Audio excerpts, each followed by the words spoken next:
Welcome, everyone. Good morning, good evening, good afternoon. This is day 57. Can you believe it? It has been 57 days of the tip of the day. So today I've been responding to a couple of people about this. And so I was like, I might as well just go ahead and make it a tip. What I think in one of the Facebook posts, somebody posted something about I was in presence, but the other person was not in presence, and they did something or something of that sort. So I wanted to delve a little bit deeper into what is this presence. So, feel free to comment below, either on the Facebook post or on the YouTube channel. What do you think is presence? Is it just I take a breath and say, I am present? Is that presence? Right? So I will go back to, I started these teachings in 2011, 2010, 2011 timeframe, right? Early 2011. So it's been like 12 years. And I know that I would get like very brief glimpses of presence when I was watching Eckhart's videos, like in 2011. If you watch any of his talks, I'd subscribed to Eckhart's website, and every month they publish a video of the month, and you can always go back to the previous year and watch the videos as well. So that time frame, Eckhart had like a certain, I mean, he has presence now. You can observe it when you watch the videos, but the degree of presence he had, that was like indescribable. So I would watch his videos, like I would connect my iPad using a wire and watch him on TV, and like intently, Eckhart in one of his videos said, even if you miss one word, then that is loss of presence, right? Like you're listening to a talk, and if you miss one word, then that's loss of presence. So I would intently watch his videos, and that actually would bring me to a certain level of presence. But that does not mean that I was in presence all day, right? Just because we have like moments of presence, that we looked at a flower and we especially when we are very early in the spiritual journey, does not mean that we are in presence. How much ever we think that we are in presence and that we gave somebody presence, or like we did stuff for people, like I would have taken care of my family, taken cook and clean and done things for people, does not mean that I was in presence. It's just a doing, right? That is not presence. So that's one definition I wanted to correct, that do we actually know exactly, or if you have a little bit of awareness, a little bit of this alignment with inner beingness, then can you question even what is presence within you, right? What is it that keeps you present, and where do you lose your presence? And then what I know is, so Dr. Joe Dispenza talks about being in this high beta brain activity. So what it is again, this is something that requires a lot of awareness. I remember in those years, like 20 years ago, 15 years ago, I would actually be in very much this high beta brain activity. So what is high beta brain activity? Which is no presence at all, or very little presence. This is like you wake up and you're rushing, right? You're rushing to oh my God, I'm going to be late. I'm going to get into traffic and I'm going to be late at work. Let me do this quickly. Let me drink the coffee. I used to drink coffee then. I don't no longer drink coffee. Let me drink the coffee. Let me pack my lunch and my whatever I needed to do for my son. Rush, and then get him ready and then leave, right? And you're leaving, and then you're already in the mode, oh my God, when I get to work, I have to do this, and you're driving, right? And then you're like getting frustrated, high beta brain activity. You're getting frustrated with the traffic. The traffic is not flowing, which it does not in big cities, right? It's very slow during rush hour. So you're getting frustrated with traffic. You're in high beta. Where is presence then? Right? So how much ever we think that we are in presence, I don't think we are in presence. And then as we are going through the day, we are like, oh, this email came, and you can look at the snarky remark that somebody made in email, right? High beta brain, you get into that kind of mode, that kind of mode. Where is presence then? Are you in presence? There is no presence. And our body, and this is something that Dr. Joe Dispenza teaches, that our body has been trained. Now you're training your body. Now it's been 1 month of doing that, 2 months of doing that, 3 months of doing that, 1 year of doing that, 5 years of doing that, a decade of doing that, 2 decades of doing that. Your body is trained to be in this high beta brain activity. And it may not be just the traffic, the email, the sudden deadlines for, oh, I need this slide deck, or I need this done right now, or I need you to make this phone call right now. I need you to handle this irate customer right now, right? So you're in a constant high beta brain activity. There's no presence there. So what is presence is to actually be very, if you look at Eckhart, right, he's in a very moderate, like there's a moderate level of energy. The energy is flowing. So that's the tip I wanted to give you all, that what you may think that is in presence may not be in presence, and look for the signs where you're getting into this high beta brain activity, this fight, flight, freeze mode that is very commonly known as, right? And the fight, flight, freeze mode is actually not so much as like, you know, a lion is not attacking us. Like if you were in the wild, a lion is not attacking us. It is actually just an email from a manager that wrote some snarky remark, or an email from a coworker that was snarky, or somebody remarked something on you, or somebody is going off around you that explosive anger, right? And at work, and you don't know, it's not towards you, but they're going off. So you're in that fight, flight, freeze mode.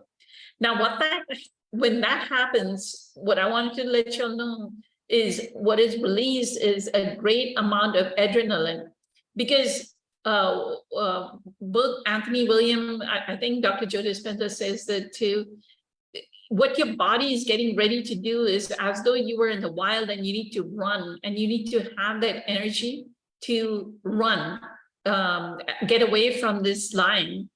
Like a deer, right? Like you want, like the burst of energy needs to come through you, and you need to run. So that adrenaline gets released for you to, like your legs and everything. There's energy in your legs and your hands so that you can start running. But are you running? No, you're sitting in your chair at work, comfortable AC, air-conditioned office, and you're sitting comfortably in your chair, and you're not running. And so what happens is that adrenaline gets stored. Now you release excess adrenaline and gets stored. And that's what Eckhart calls the pain body. Even this flight, fright, freeze mode is contributing to your pain body. So are you reducing your pain body? No, you're not reducing your pain body. So learn that you're constantly in this. The tip would be that learn how to be in that state where, okay, I'm getting on a flight, I'll get there. If I miss the flight, I miss the flight, but I'm going to make my way. This is Eckhart's way, right? I don't know. I'm getting in the car. I'm going to take a minute. I'm going to take a breath and then drive. If I get there, I get there. If I get into like this car accident and I get delayed, then I get delayed, right? The present moment will determine if I get there on time or not. But I'll try my best. I'll leave at the right time and I'll try my best. And I remember, like I had a little child and he had to be picked up by 6:30 in the evening, daycare. And I know I would leave at 5:30. And it's a constant fear. Oh my God, am I going to get there on time? Am I going to make it by 6:30? So I do realize that people are in this high beta brain activity. So the other thing is when we are thinking that we are in presence, we are doing some spiritual practice, right? Another tip is if we are doing a spiritual practice, but we are in this fight, flight, freeze mode, and we are not in presence, we are not maintaining a sustained level of what Dr. Joe Dispenza called a theta brain activity or gamma brain activity, right? So there's beta, high beta, beta. Beta is just me talking, like right now I'm in beta brain activity because I'm thinking a thought, and that's beta brain. Then when the thoughts like slow down, then and we get to a certain sense of more of the awareness, that we are in alpha states. The deeper states are delta, theta, and gamma. Gamma is when our heart and brain is completely in coherence. Like it's like there's like complete, like you'll feel the energy flow from your toes to your head, like you're having like a Kundalini kind of experience. You'll feel a lot of energy flow through.